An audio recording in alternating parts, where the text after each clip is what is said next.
말라. 네. 우리가 계속해서 이제 소위문답 67번, 68번, 69번을 살펴보고 있는데요.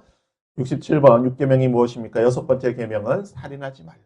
그리고 68번은 우리에게 이렇게 질문합니다. 여섯 번째 계명에서 무엇이 요구되고 있는가? 여섯 번째 계명은 우리 자신의 생명과 다른 사람들의 생명을 보존하기 위한 모든 합법적인 노력, 우리가 할 수 있는 모든 노력을 다해서 우리의 생명과 타인의 생명을 지키고 보호해야 된다. 이것이 여섯 번째 계명이 우리에게 요구하는 것이고요. 69번은요. 여섯 번째 계명에서 그렇다면 금지되는 것이 무엇인가? 금지되는 것은 우리 자신의 생명을 빼앗는 것과 이웃의 생명을 불의하게 빼앗는 것 또는 그런 대로 이끄는 모든 환경, 문화, 그리고 어떤 시스템, 이 모든 것들이 금지되어 있다라는 것을 우리가 다시 한번 보게 되는 것입니다. 그래서 우리가 여섯 번째 계명과 관련해서 임신과 낙태, 자살과 안락사, 그리고 대규모 학살, 살인, 학대, 그리고 예수님께서 정의하신 새롭게 정의하신 살인에 대해서 우리가 살펴볼 텐데요. 오늘 자살, 우리 나머지 부분 한번 살펴보겠습니다. 여섯 번째 계명은 생명에 대한 경외함이죠. 생명의 주권자는 하나님이시고 우리가 하나님을 사랑하는 것처럼 우리 인간의 생명, 나의 생명과 타인의 생명을 우리가 존중히 여기고 사랑해야 한다는 것입니다. 그래서 우리가 지난주에 자살에 대한 여러 통계를 봤습니다. 하루 평균 40명의 생명이 자살을 하고 있고요. 그리고 이제 뭐 남성이 훨씬 더 많다는 사실을, 그리고 점점 10대, 20대, 그리고 노년층의 자살에 대한 여러 비율들이 높아지고 있다라고 하는 사실을 쭉 한번 살펴보았습니다. 흥미로운 사실은 우리나라 출산율이 이렇게 정말 좀 절망적으로 내려 하락세를 보일 때 반대로 자살률이 이렇게 올라갔다는 거예요. 이게 참 묘한 이 그래프인데요. 출산율이 떨어지게 되니까 자살률이 올라갔다.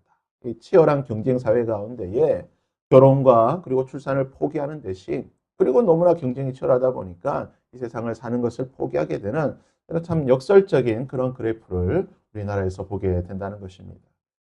지난주 우리가 보았지만 우리가 자살자가 하루에 40명, 15,000명 있다고 한다면 우리가 인구의 평균적으로 20%가 기독교인이라고 한다면 여전히 교회 내에서도 그러한 비율에 따라서 자살이나 또는 자살을 시도하는 사람들이 있다라고 우리가 볼 수 있다는 것이죠. 그래서 개신교인 중 5명 중에 1명이, 그러니까 20%가 되겠죠. 자살에 대한 충동이라든지 그러한 생각들을 하고 있고, 놀라운 사실은 우리의 자녀들, 그리고 우리 교회 청년들 중에 27%, 28%, 뭐 한 30% 가까이 되는 그런 우리의 자녀 세대들이, 청년 세대가 죽음에 대해서 생각을 하고 있다는 것입니다.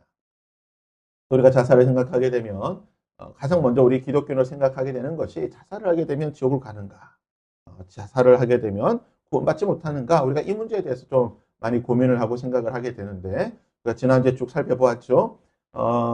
교회사를 통해서 여러 신학자들을 통해서 우리가 살펴보았는데, 대체적으로 초대교회 때는 반대하는 입장이었고, 어거스틴은 이제 그것을 공식적으로 반대의 입장을 표명하면서 소구 서방교회, 천주교를 비롯한 여러 서방 기독교 전통에서 어거스틴의 이 주장이 보편적인 가르침으로 자리 잡게 되고, 12세기 토마스 아퀴나스가 신학대전에서 말했던 세 가지의 근거, 자살을 해서는 안 되는 그 세 가지의 근거가 가장 체계적이고, 그리고 오늘날 천주교가 이 교리의 근거에서 여전히 자살을 금지하고 있는 신학적인 어떤 토대를 완성했다는 것을 보게 되고요. 그리고 이제 루터라든지 또는 칼빈, 종교개혁자들이 조금 천주교와는 다른 입장이죠. 물론 자살은 우리가 해서는 안 된다, 자살에 대한 반대 입장을 가지고 있으나, 루터는 이것을 이제 목회적 차원에서 자살할 수밖에 없는 그런 상황들에 대한 목회적 차원에서 우리가 접근하고 우리가 좀 보살펴야 된다. 그리고 칼빈 역시 이것을 죄의 문제로 보긴 하였으나 자살이 죄이긴 하나 이것이 곧 구원과는 직접적인 다이렉트로 연관을 찾을 수는 없다라고 하는 그런 신학적인 입장을 칼빈이 보여주었다. 우리가 여기까지 지난주에 살펴봤는데요. 이런 종교개혁자들의 가르침에 따라서 소위 말하는 개혁교회라든지 장로교회가 신앙 고백으로 받고 있는 여러 교리서들, 그리고 신앙 고백서들이 있습니다. 대표적으로 이제 웨스터민스터 신앙 고백서라든지 하이델베르그 신앙 고백서라든지 벨직, 도르트, 이런 여러 가지 우리가 표준 문서라고 하는데요. 우리 신앙의 장로교에서 표준적으로 받아들이고 있는 여러 신앙 고백서에서는 이 자살의 문제를 어떻게 이야기하고 있는가? 이것은 루터와 칼빈의, 특별히 이제 칼빈의 여러 신학의 입장이 반영이 되어 있는 것을 보게 되는데요.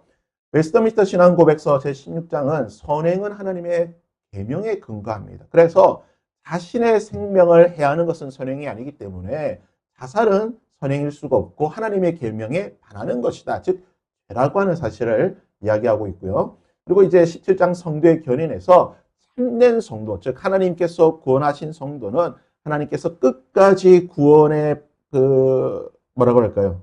구원 열차라고 할까요? 구원의 그 반열으로 인도하신다.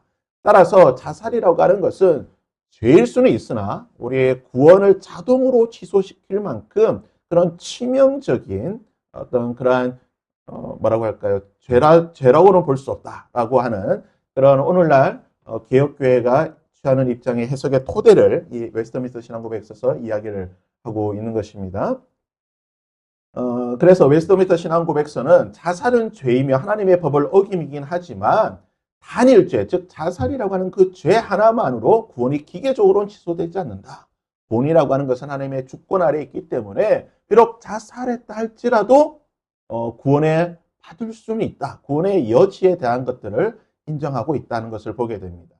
웨스트민스터 신앙고백서 대요리 문답서도 마찬가지입니다. 웨스트민스터 이제 대요리 문답, 우리는 서유리 문답서를 보고 있지만 대요리 문답, 즉 성인들을 대상으로 가르치고 있는 대요리 문답에서는 제6계명에서 요구되는 것이 무엇인가? 생명을 보존하는 것이다. 즉 생명을 지키는 것인데 이것을 위해서 마음의 평안과 절제와 합당한 음식을 먹고 수면 취하고 치료받고 위험을 회피하는 것. 그러니까 적극적인 거예요. 단순히 그냥 생명을 보존하는 것이 아니라 이 생명을 지키기 위해서 우리가 할 수 있는 모든 것을 다 해야 된다는 거예요. 그래서 뭐 우리의 몸을 방임한다든지 또는 중독 가운데 방치하는 것이 아니라 우리의 생명을 지키기 위한 모든 합법적인 수단을 다 동원해야 된다. 이것이 바로 웨스트민스터 신앙고백서 대요리 문답서에서 말하고 있는 것입니다. 그렇다면 이제 금지하는 것이 무엇이냐? 자기 생명을 부당하게 빼앗는 것. 즉 이제 단순히 자살로 해서 목숨을 빼앗는 것뿐만 아니라 여러 가지 중독이라든지 뭐 술이라든지 이 문제를 이제 잠시 뒤에 살펴보겠지만 술이라든지 또는 마약이라든지 도박이라든지 이런 중독을 통해서 자살로 이어지는 이것조차도 해서는 안 된다라고 하는 것이 웨스트민스터 신앙고백서의 이야기라고 볼 수가 있습니다. 하이델베르그 신앙고백서는 이렇게 말합니다. 하이델베르그 신앙고백서 제1문은 살아서나 죽어서나 나는 나의 것이 아니요 나의 신실한 구주 예수 그리스도의 것입니다. 하이델베르그 신앙고백서 1문이에요. 우리는 사나 죽으나 하나님의 것입니다. 그래서 내 생명도 내 마음대로 해서는 안 된다는 거예요. 자살을 당연히 해서도 안 되는 것이고 내 몸을 방임한다든지 학대한다든지 괴롭힌다든지 자해한다든지 이 모든 것을 해서는 안 된다. 왜 그러냐? 나는 내 몸이 내 것이 아니라 하나님의 것이기 때문에 우리 나의 몸을 잘 지키는 것이 하나님의 계명을 지키는 것이다.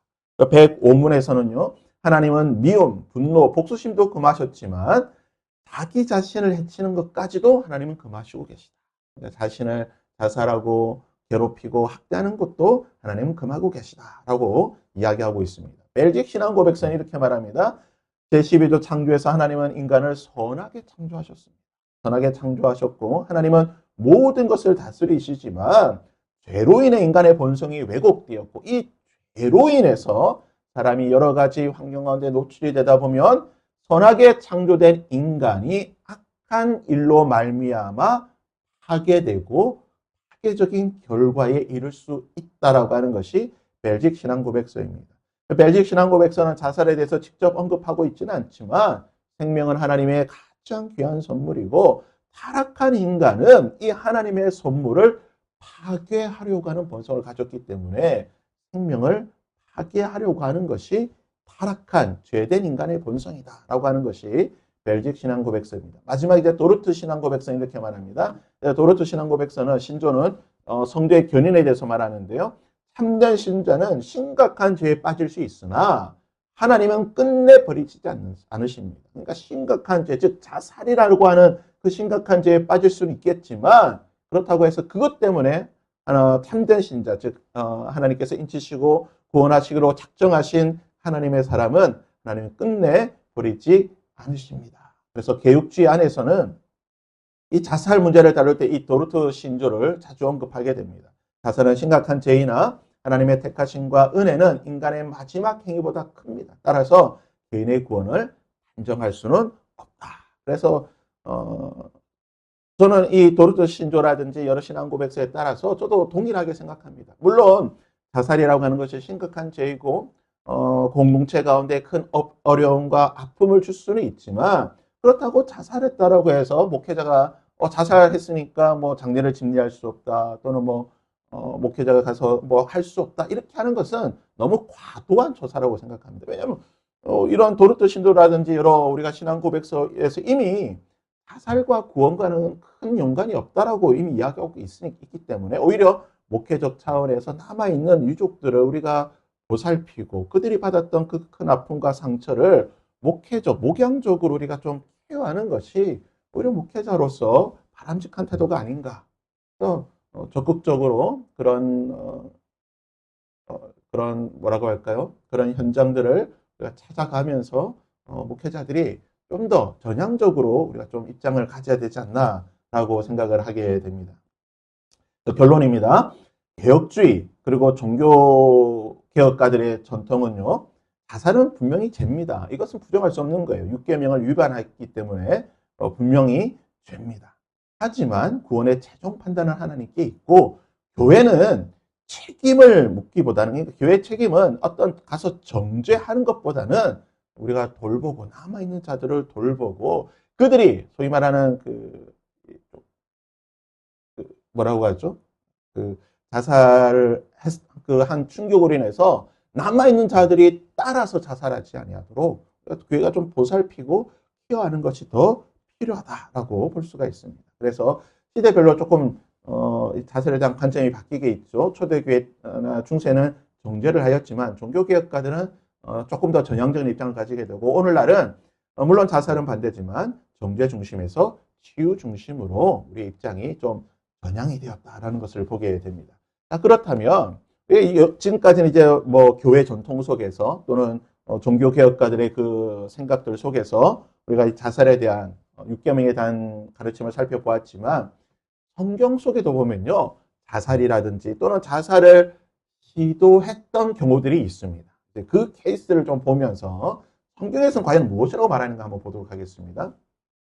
성경에서 보는 가장 첫 번째 이게 자살한 케이스는요. 아비멜렉입니다. 사사기 9장에 나오는 이 사건인데요. 사사 기드온의 아들로서 권력을 차지하기 위해서 형제 70명을 죽였습니다.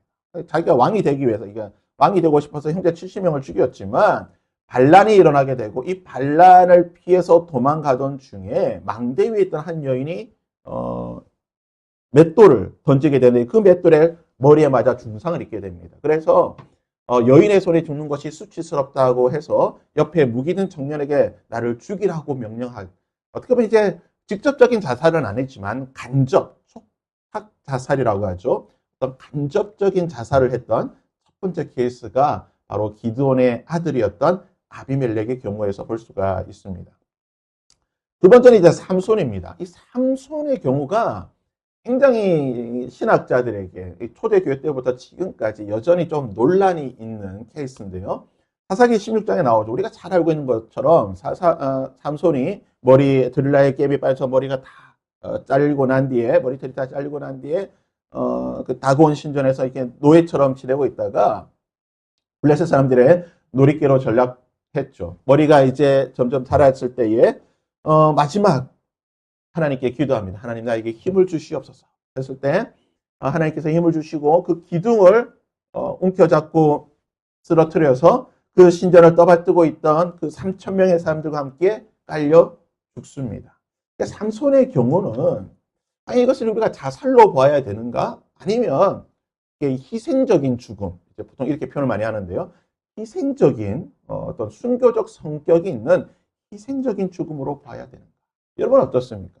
여러분 이 삼손의 이 사사기 16장 사건을 보시면서 과연 삼손의 죽음에 대해서 물론 이 삼손은 자신의 죽음에 대해서 인지를 하고 있었죠. 내가 이렇게 하면 죽는다라고 하는 사실을 분명히 알았고 그것이 어떤 자살의 한 방법으로 분명히 보이긴 하지만 그렇다고 해서 삼손의 죽음을 자살이라고 할 수 있는가? 아니면 삼손은 자살이라기보다는 희생적인 이스라엘 공동체를 구원하기 위한 희생적인 죽음인가? 이건 어떻게 생각하십니까? 교회 전통에 따르면, 그리고 많은 종교개혁가들은 삼손의 죽음은 자살이라기보다는, 특별히 어거스틴은 이렇게 말했어요. 삼손의 죽음은 자살이 아니고 희생이다. 공동체를 구원하기 위한 희생이었다. 히브리서 12장에 보면 믿음의 위인들, 우리의 믿음의 조상들을 쭉 나열할 때 누가 나옵니까? 삼손이 나오지 않습니까? 그래서 성경에 삼손이 믿음의 조상으로 언급이 되어 있지 않느냐. 믿음의 조상으로 언급되어 있는데 그가 자살이라고 하는 것은 말이 안 된다. 라고 하는 것이 어거스틴 이후 오늘날까지 전통적인 그런 일반적인 성경의 해석이다라고 볼 수가 있습니다. 저는 솔직히 이야기해서 조금은 좀 꺼림직해요. 그렇게 이야기하기가. 조금은 꺼림직한데, 뭐, 교회가 뭐 보통 이제 그렇게 많이 해석을 하니까 그런 해석이 있습니다. 근데 이제 삼손의 죽음을 보면서 좀 드는 생각이 뭐냐면, 이런 경우입니다. 여러분 어떻습니까? 소방관이죠. 정말, 다른 사람들은 불을 피해서 도망오지만 소방관들은 불을 향해서 가는 사람들이죠. 저 불 안에 한 생명이 지금 구조를 요청하고 있을 때에 정말 위급한 상황 아닙니까? 이 지금 불 가운데 들어가야 되는. 잘못하면 죽을 수도 있는 거예요. 그렇지만 소방관이 이 불 속으로 들어가는 거예요. 죽음을 각오하고 죽을 수도 있지만. 이 경우를 어떻게 봐야 될까? 우리가 이것을 자살이, 불 속으로 들어가는 거 죽는 거 아니냐. 자살이라고 우리가 생각을 하기에는 너무나 좀 모순적인, 자살을, 이 삼손의 경우라 빗대었을 때 또 그렇게 볼 수가 있다는 거죠. 또 이런 경우도 있습니다. 6.25 당시에, 한국전쟁 당시에 북한의 탱크가 내려왔을 때 이 탱크를 멈출 수 있는 방법이 뭐냐? 이 당시 대포도 없고 하니까 유일한 방법이 뭡니까? 수류탄을 던져야 되는데 수류탄이 이 바퀴 밑으로 들어가느냐는 거죠. 들어가지도 않고 위에 뚜껑으로 넣어야 되는데 그러니까 어떻게 합니까? 우리가 뭐 교과서에서도 봤지만 수류탄을 들고 가서 몸으로 그냥 탱크를 막아서고 산화하는 이것을 분명히 내가 지금 수류탄 들고 가서 함께 터지면 죽는 것을 알지만 어떻게 보면 자살의 한 방법이지만 이것을 우리가 자살이라고 이야기를 할 수가 있는가? 이런 그러니까 실제적으로 우리의 그런 경우를 보게 되면 조금은 좀 애매한 경우들이 있다는 것이죠. 물론 그 이슬람에서 하는 그런 자살 테러와는 조금 결이 다르긴 하겠지만 아무튼 좀 이런 경우들을 우리가 좀 이게 삼손의 죽음에 대해서 생각할 때에 이런 경우들을 우리가 좀 생각을 해야 된다. 이런 것을 보게 됩니다. 사울의 경우도 있습니다. 사무엘상 31장에 나오죠. 사울이 길보아산에서 블레셋 군대와 전투 중에 큰 부상을 입게 됩니다. 할 수 없는 것을 알게 됐고 이방인 후손의 죽노니 그냥 스스로 목숨을 꺼내야 되겠다 생각하면서 무기든 자에게 나를 죽이라고 했을 때 주저하니까 어떻게 합니까? 칼을 꽂아놓고 그 위에 엎드려서 죽게 되고 무기든 자 역시 따라서 죽은 사울의 경우를 볼 수가 있고요. 아히도벨이 있습니다. 아히도벨은요, 아히도벨은 물론 성경에 보면 스스로 이제 목을 메었다라고 표현이 되어 있지만, 저는 이 아히도벨의 죽음은 조금 다른 관점에서 봐야 되지 않나. 다윗에 의한 자살일 수도 있다라고 그런 관점에서 볼 수도 있다는 거죠. 왜 그렇습니까? 아히도벨의 경우는 한평생 다윗을 위해 충성했던 사람입니다. 다윗을 위해서 여러 가지 책략도 내고 다윗을 위해 도와주었고 자기 아들도 다윗의 용사였고 자기의 손녀딸은 우리아의 아내였고 자기가 손녀 사위가 또 다윗의 중신이었잖아요. 그렇지만 다윗이 밧세바를 범하고 우리아를 죽이고 자신의 손녀 가문과 자신의 아들 모든 가문을 그냥 다 박살을 냈잖아요. 그러니까 이 복수심에 다윗을 배신하고 그 압살롬에 들어갔다가 자신의 계략이 되지 않는 것을 보고 실패한 것을 보고 이제 스스로 목숨을 끊게 되는 거죠. 그러니까 어떻게 보면 아히도벨은 물론 우리가 자살이라고 할 수 있지만 아히도벨을 그러한 죽음의 상황으로 밀어넣은 것은 누구냐? 다윗이라고 볼 수가 있는 것이죠. 그래서 아히도벨 역시 자살이긴 하지만 그 죽음이 우리가 조금만 한 번쯤은 더 생각해 볼 필요가 있는 죽음이라는 것을 보게 되고요. 열왕기상 16장에 보면 시므리, 북이스라엘의 시므리가 있습니다. 시므리가 반란을 일으켜서 왕이 되었지만 자신의 그 7일 만에 이 7일 천하로 끝나는 이 반란이 실패하는 것을 보고 왕궁에 불을 지르고 그냥 스스로 죽게 됩니다.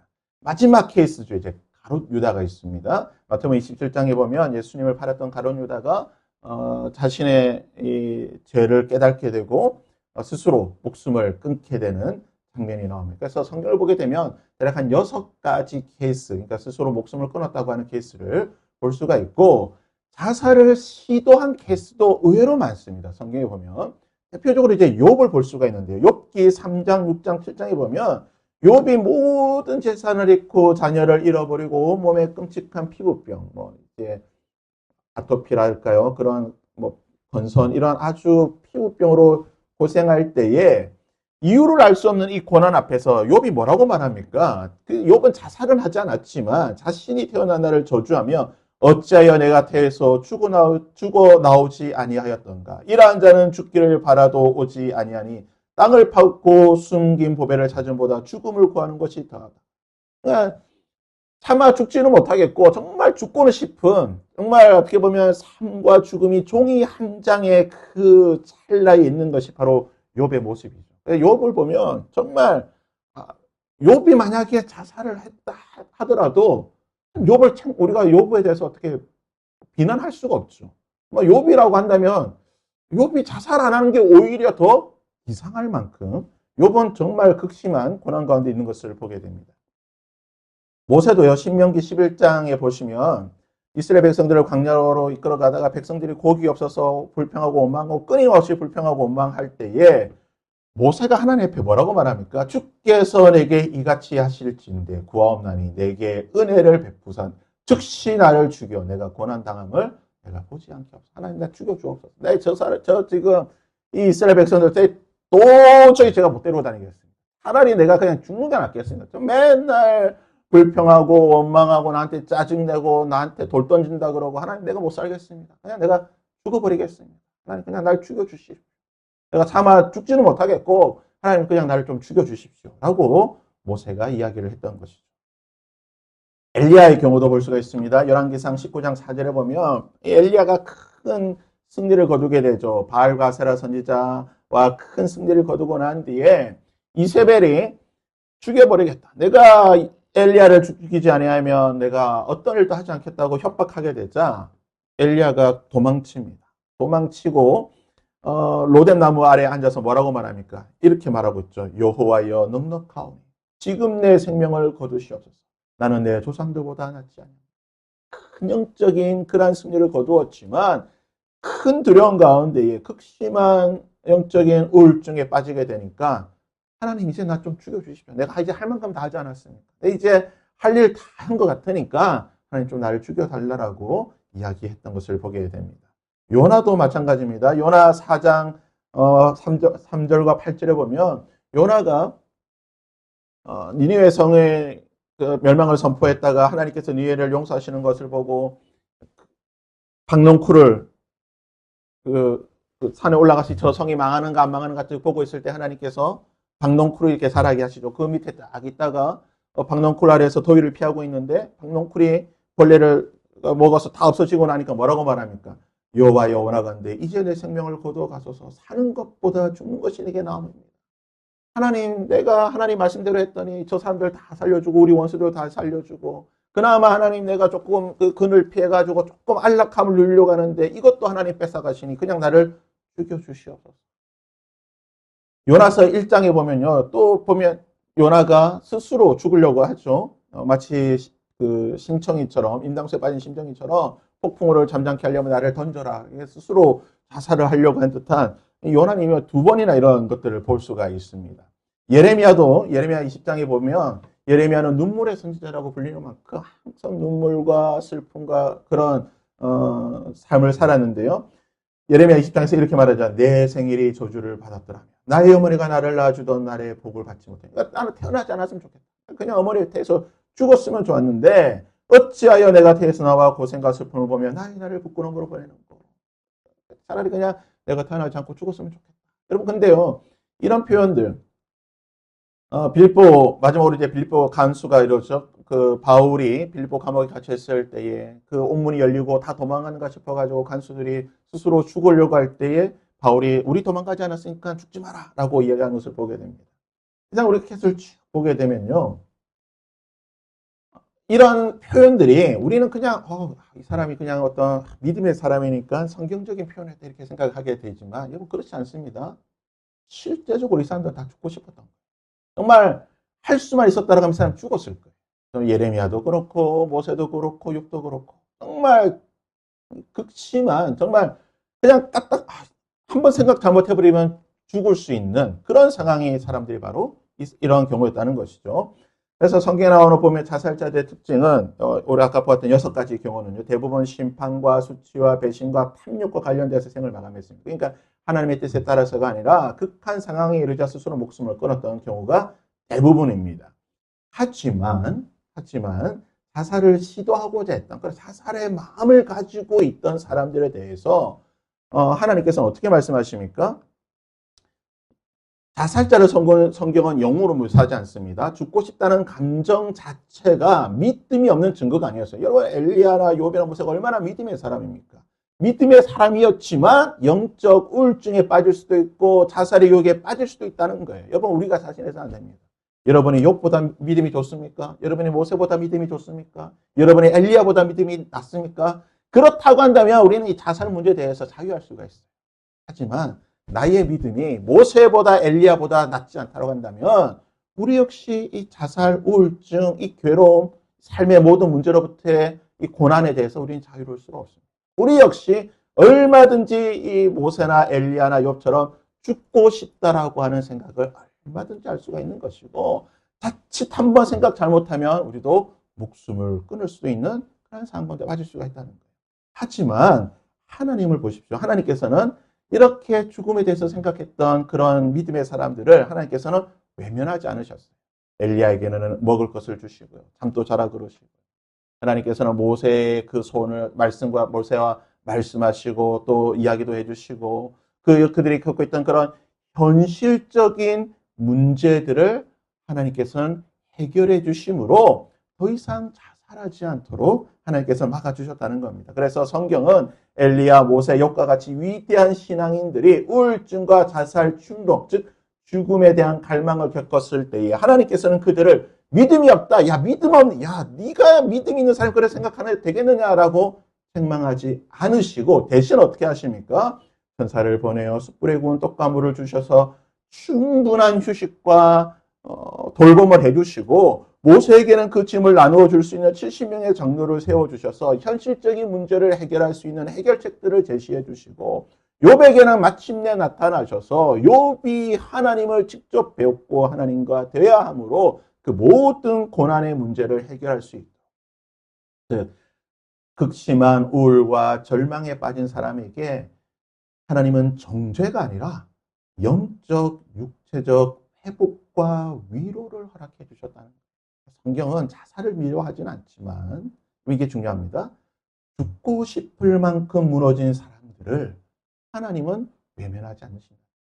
그들이 다시 하나님을 만날 수 있도록 충분한 휴식과 돌봄을 통해서 일단은 그 생각을 돌이키고 현실적인 문제를 해결할 수 있도록 그런 여러 가지 방법들을 찾아보고 그리고 하나님의 직접적인 그 은혜 가운데 들어갈 수 있도록 그러니까 우리가 교회가 해야 될 일이 무엇이냐? 바로 이런 문제들인 거예요. 교회가 야, 너 자살하려고 그래. 예수 믿는 애가 그러면 되겠어? 예수 믿는 사람이 자살 생각하면 되겠습니까? 라고 정죄하는 것이 아니라 우리가 이러한 태도로서 우리가 그들을 보살펴야 된다는 것입니다. 그래서 성경은요. 6계명 보십시오. 살인하지 말라. 영어로는 do not murder라고 되어 있어요. 동사만 있습니다. 히브리어도 동사만 있습니다. 주어가 없어요. 무엇을 살인하지 말라는 거죠. 누가 무엇을 살인하지 말라고 그냥 무조건 그냥 살인하지 말라. 네가 네 스스로 죽여서도 안 되고 네가 나의 생명을 죽여서도 안 되고 타인이 내 생명을 죽여서도 안 되고 타인이 타인의 생명을 죽여서도 안 되는 거예요. 그냥 살인하지 말라는 거예요. 생명은 하나님의 것이기 때문에 경외함으로 살인해서는 안 된다.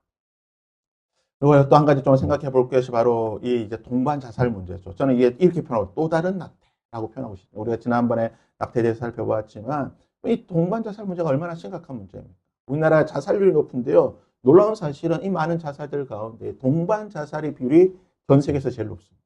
그러니까 부모가 자식을 죽이고 또는 자식이 부모를 죽이고 남편이 아내를 죽이고 얼마 전에 또 의왕에도 있었죠. 남편이 아내를 죽이고 자살하는. 이 동반 자살. 특별히 아동과 관련해서 보게 되면요. 이게 지금 세이브 칠드런이라는 곳에 나온 자료인데요. 보시면 자녀를 죽인 후에, 그러니까 살해한 후에 자살한 경우가 빨간 보면 갈수록 비율이 높고 있습니다. 7건에서 9건, 12건, 14건. 비율이 높아요. 그 가족 살인 후 자살하는 비용을 보면 대부분이 뭡니까?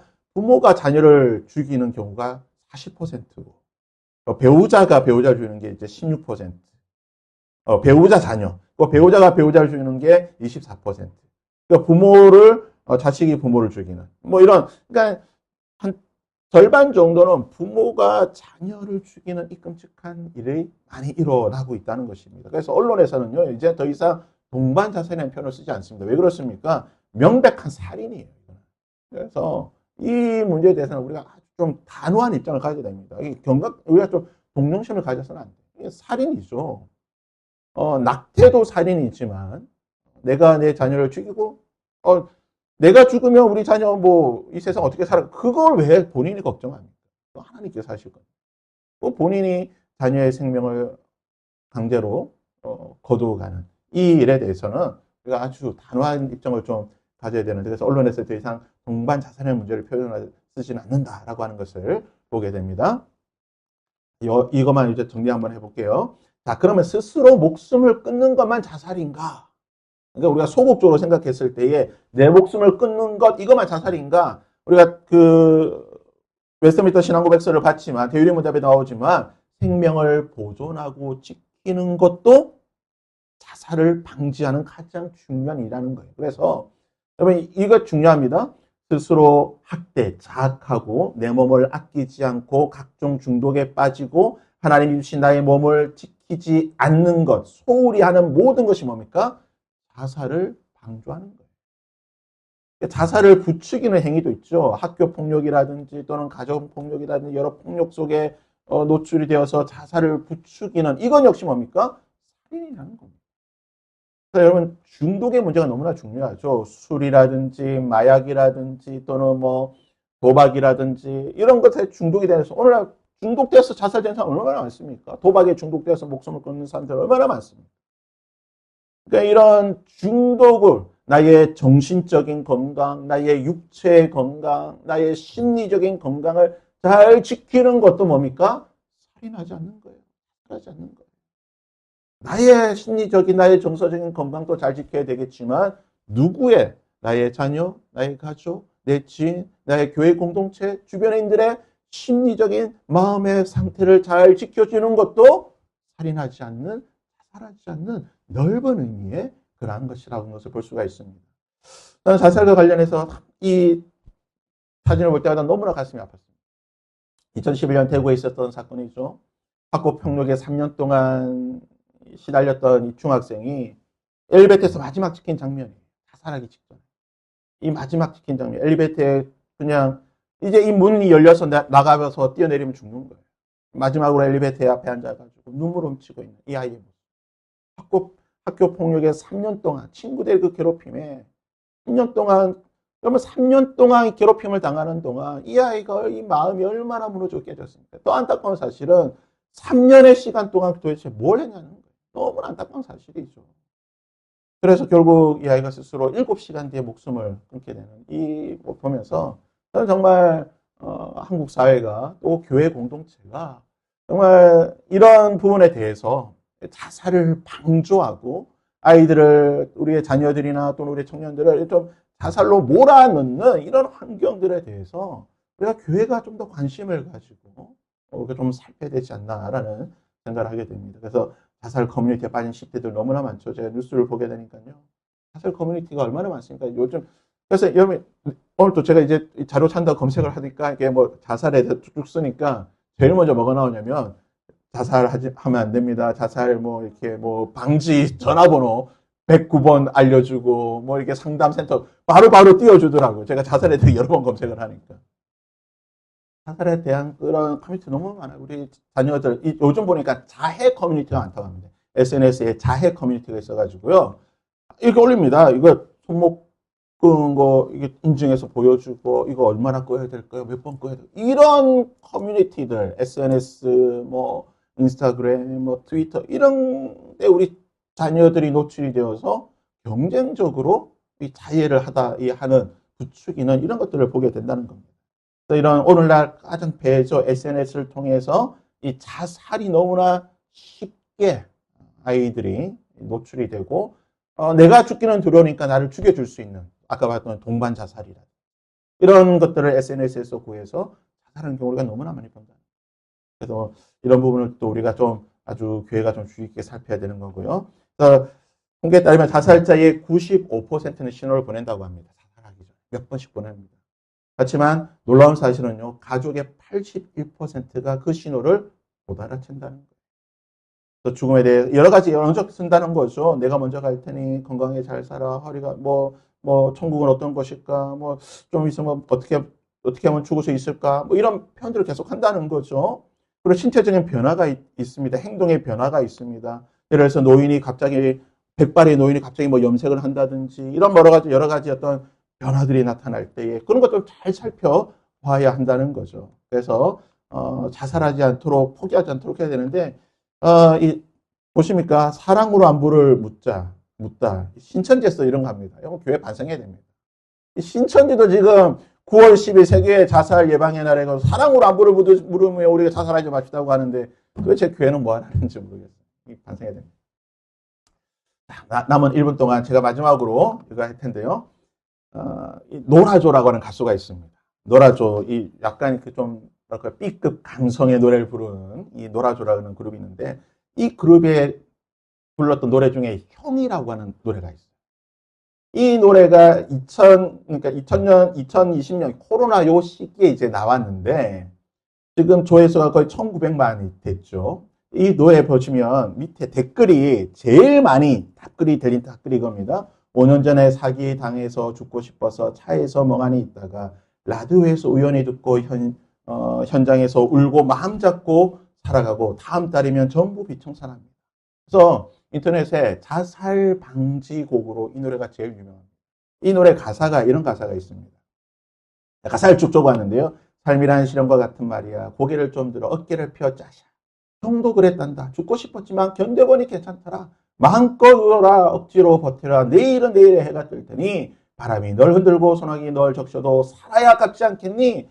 이런 가사가 쭉 나오는 거예요. 이런 가사를 들으면서 자살을 생각했다가도 힘을 내서 나는 선한 영향력을 주는 이런 가수들이 좀 생기면 좋겠어요.